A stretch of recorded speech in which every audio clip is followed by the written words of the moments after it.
everybody. CindyALewis here. It's time for the Friday giveaway for May 22nd. I'm giving away this pretty set of dried pressed flowers. Isn't that pretty? And we're gonna pull the winner. This is last week's video URL. From all your entries, you had to put the words Friday giveaway in your comments. You could enter every day.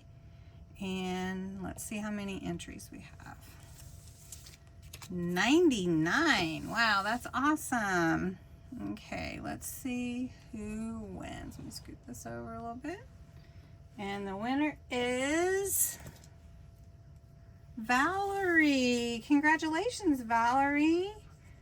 I don't think you've won anything in a while. I believe I have your address, so you don't need to do anything. Congratulations to Valerie. Now you may be thinking, I want to enter and win something on Cindy's channel, and you can by entering Friday giveaway in the comments below. You can enter every single day.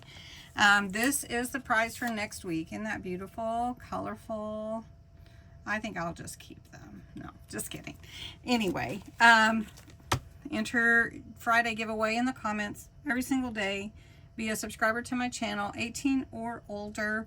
All the details are in the description below. And have a good weekend, everybody. Thanks for watching.